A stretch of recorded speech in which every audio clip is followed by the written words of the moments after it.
Haïti, comme tous les petits pays du monde, souffre de malnutrition, de logements insalubres et de toutes sortes de méchanceté.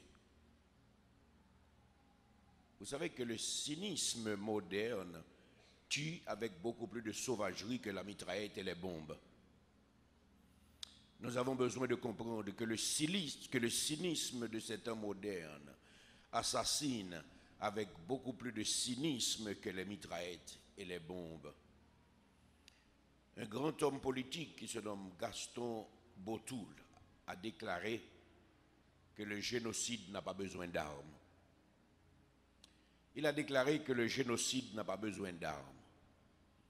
Et moi je comprends si au XIXe siècle, la faim dans le monde était une fatalité, aujourd'hui, en plein XXIe siècle, la faim est un génocide.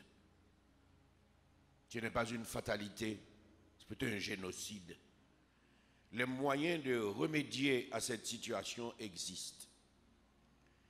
Les moyens de remédier à cette situation existent.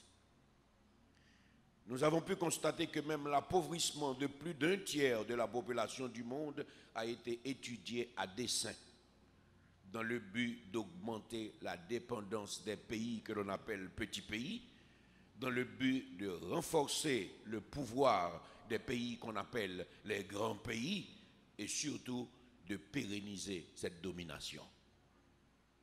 Le monde devient cynique. Ce sont les résultats du péché.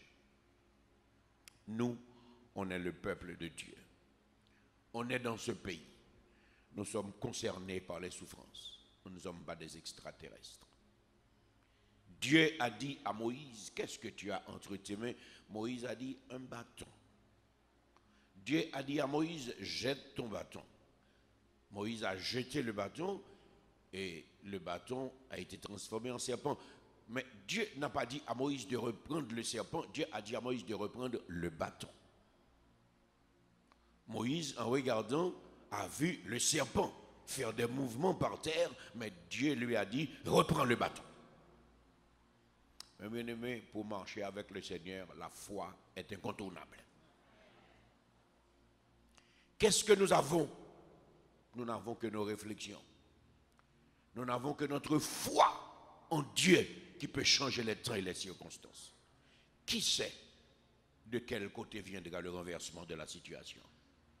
Si Dieu nous met sur le cœur de bâtir un atelier de réflexion et de publier sur le net, puisque nous avons l'opportunité, les résultats,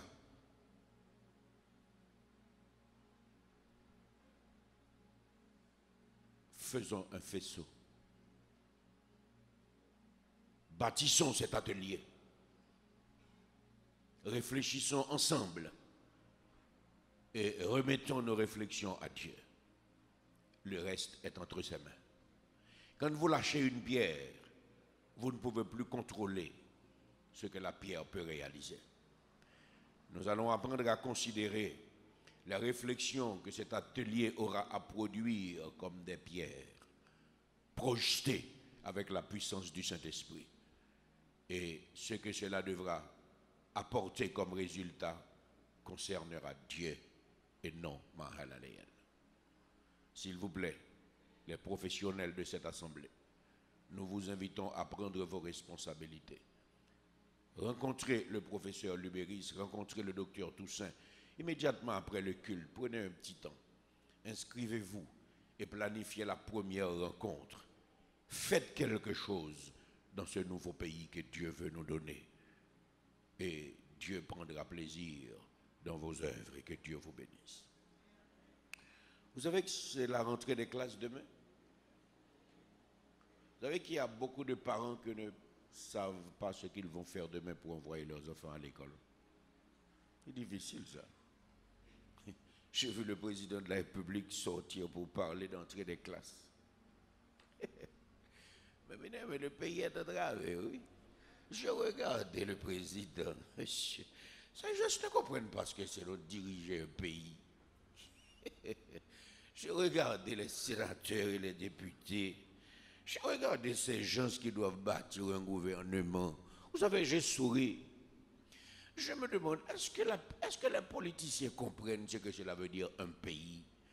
Quand on sait ce que nos ancêtres ont souffert pour nous laisser ce petit coin de terre, et quand nous regardons ce que ces hommes sont en train de faire de cette terre,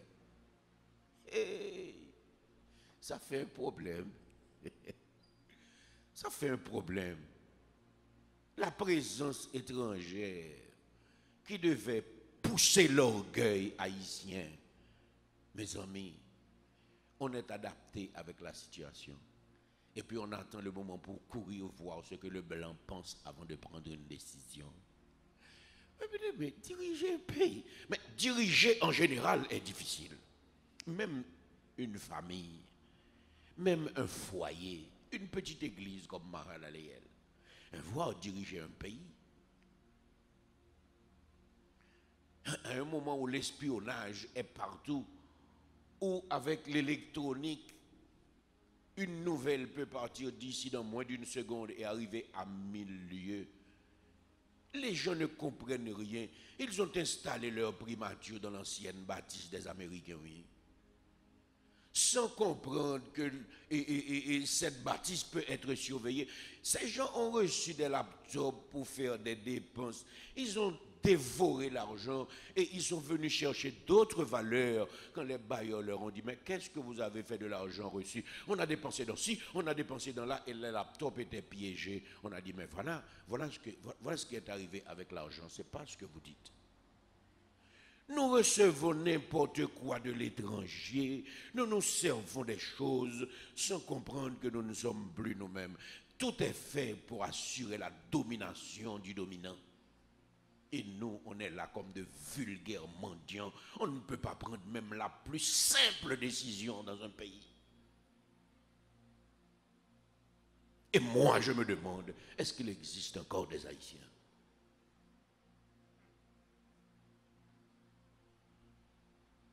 Vous pensez que le résultat d'un changement peut venir de l'extérieur? Comment cela pourra-t-il venir de l'extérieur? Quel intérêt l'extérieur a-t-il? Puisque c'est l'intérieur qui combine avec l'extérieur, vous n'êtes pas respecté. Où sont passés les dirigeants dignes que ce pays connaissait à un moment de la durée? Quand on a dit à François Duvalier, voici 500 000 $, vous avez un exil assuré, vous pouvez laisser le pays, François Duvalier a déclaré, la conversation est terminée. Il a dit à l'ambassadeur qui lui a fait cette proposition, la conversation est terminée. Et il a dit à son ministre de l'Intérieur et de la Défense nationale, préparez le départ de l'ambassadeur. Il est déclaré persona non grata. C'est le seul président de la terre à déclarer persona non grata un ambassadeur américain qui s'est arrogé. Et puis, les petits pseudo-intellectuels aujourd'hui vous disent que François Duvalier était de la CIA. Et ces gens qui le disent, ils mangent aujourd'hui l'argent de la CIA. C'est la CIA qui finance les livres qu'il publie. Des gens qui n'ont pas le courage de dénoncer la vérité. Parce que leurs écrits sont financés par le blanc. Toute la personnalité de ce pays a disparu. Parce que Duvalier voulait finir avec la dépendance internationale. Il a décidé d'améliorer un port moderne et un aéroport. L'extérieur a déclaré il est trop ambitieux, on ne veut pas lui donner de l'argent. Il a organisé les guérites dans les rues. Il prenait 50 centimes entre les mains de toutes les voitures qui passaient. Les voitures publiques payaient 50 centimes à l'aller, 50 centimes au retour. Et les voitures privées payaient une gourde pour la journée. Il a pris son temps pour réunir de l'argent. Il a fait seul l'aéroport international. 100 personnes. On ne voulait pas lui donner. Il a dit, nous avons un pays. Avec le peu que nous avons, nous allons bâtir ce pays. estimé, a été élu président de la République au second degré pour 6 ans. Qu'est-ce qu'il a fait? On peut reprocher du Duvalier d'avoir tué les gens qui voulaient l'assassiner. Mais Estimé, qu'est-ce qu'il a fait? Quand on a vu que Estimé avait les yeux fixés effectivement sur la majorité nationale de ce pays, on a voulu l'expédier. On a dit à Magloire, traversez et retirez devant la face du monde cet Estimé. Après 4 ans de pouvoir, il a donné le bicentenaire, il a fait Wanament, il a initié Péligre, il a fait des choses de développement durable et il a été expédié parce qu'il ne faut pas aider le peuple. Et ces pseudo-intellectuels qui sont là, qui n'ont jamais le courage de dire la vérité, ils regardent, ne disent rien. Au lieu de faire pour que ce pays devienne un pays, il faut partager le gâteau. 3 magistrats pour une commune. Port-au-Prince est trop grande pour être dirigée par 3 magistrats. Faisons de Delma une commune, faisons de Tabac une commune, faisons de Cité Solides. Il faut partager le gâteau. Mais c'est quoi ça? C'est quoi ça? Et nous, on est là. Les professionnels de ce pays aujourd'hui sont déclassés. Chaque professionnel a un petit commerce. Parce que le salaire ne peut pas répondre aux besoins de la famille. Nous vendons du mamba. Tout le monde vend du riz. Nous faisons des chocolats. Nous nous battons parce que nous sommes un peuple qui sait se battre. C'est tout à notre fierté, mais on est déclassé. On doit avoir le courage de réaliser que cette classe moyenne vit maintenant dans un niveau déclassé. Ceux et celles qui n'ont pas de voiture ont un sac. On met du riz dans des petits sachets, on envoie, parce que le salaire ne peut pas répondre aux besoins de la famille, parce que c'est un salaire déguisé. Mais vous subissez ça. Presque tout le monde ici fait le commerce. Chaque fois que je regarde les dimanches, ce commerce qui marche, je suis content de voir l'ingéniosité de ce peuple qui veut vivre dans la dignité. Mais je souffre aussi de voir combien on est en train de galvauder l'intelligence de cette nation. Vous êtes pour moi le pays et vos souffrances sont ma souffrance. Chaque fois que je vous regarde lutter pour vivre, après avoir passé 20 ans, 30 ans, vous êtes médecin, cela ne vous empêche pas d'avoir un petit commerce. Vous êtes ingénieur, vous avez un petit commerce, tout le monde a un petit commerce. C'est dans le petit commerce que tout le monde vit aujourd'hui. Vous pensez que les intellectuels ne faut jamais se pencher sur cet état de fait? Mais si Fels commence à dénoncer les choses et que le monde commence à être touché par cette situation génocidaire, le remède peut être apporté dans cette situation. Et si Dieu voulait commencer le changement par Mahalaleel? Sentez-vous donc déclassé ce matin, vous qui êtes obligés d'avoir un petit commerce dans le coffre de votre voiture?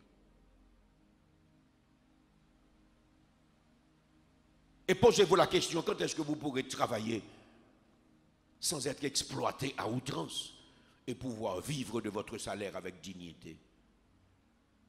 Vous êtes concerné par ce qui se passe dans ce pays. Ne vous sentez pas à l'aise parce que vous êtes des sous-traités.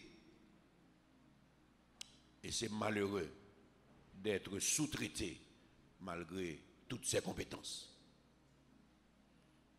Les intellectuels qui ont peur, vous qui voulez un job qui ne veut choquer personne, un job ne peut pas changer votre situation, mais Dieu peut changer cette situation. Dieu peut changer cette situation.